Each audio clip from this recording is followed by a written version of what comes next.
At shooting guard, coming out of South Bronx, the sexiest Panamanian/Polish kid on the scene. Henry.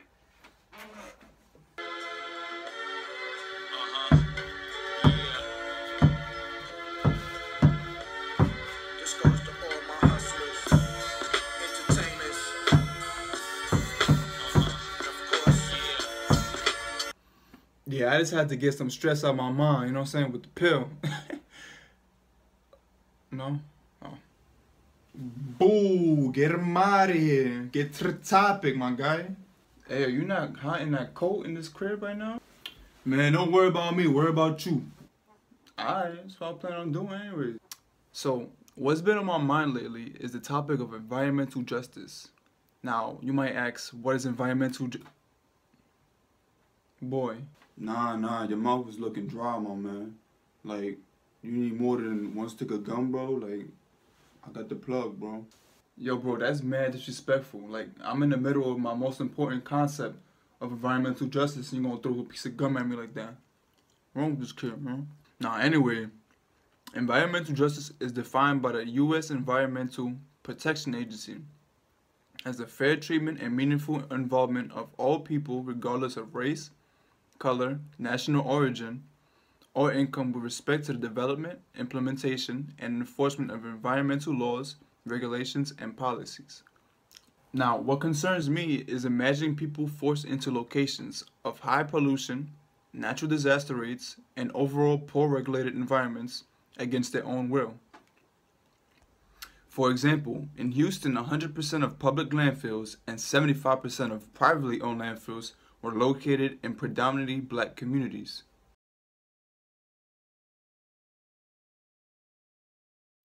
Wait, 100%? Yep. So wait, where are you getting at right now, man? Where I'm getting at is that there's the direct correlation between environmental and racial justice. And to further discuss the inequalities, I'll break it down into 3 sections. How the environmental justice was first brought up, climate change and the intersection of race and class, and what are the solutions to overcome this. You got this? Yes, sir.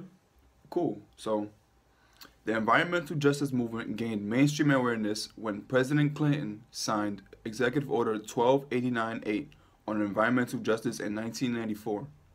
In this executive order, it mandated that all federal agencies generate agency-specific strategies to address the disproportionate pollution experienced by minority communities. In other words, ending the challenges minorities and lower-class individuals face in terms of their environmental placement. However, what you mean by however? What I mean is that there is still disproportionately suffering amongst minority communities with their environmental justice.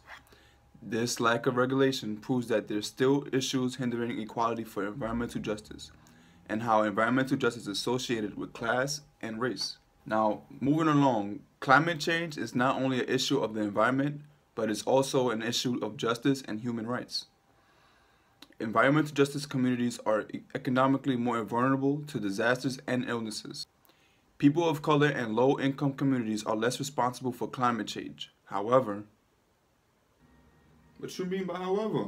However, 71% of African Americans live in countries in violation of federal air pollution standards, as compared to 58% of non-Hispanic whites.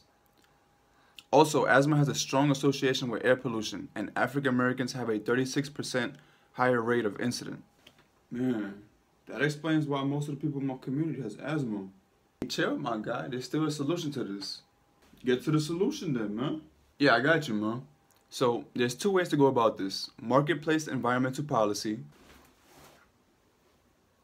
Say what? Yeah, this means that an established organization must commit to the research of management strategies and utilize their expertise to educate students, educators, community leaders, and government leaders in the concepts and methods of managing environmental economics.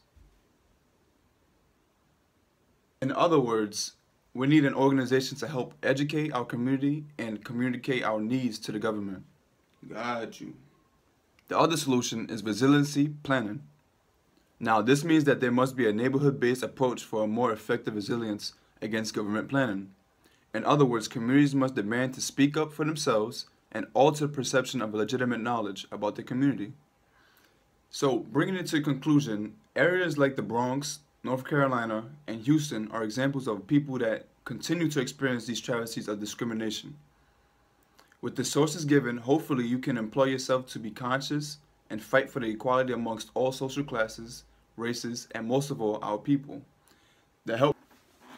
LB, I gotta hear about this, yo. You heard about the inequality and environmental justice? Come on, man.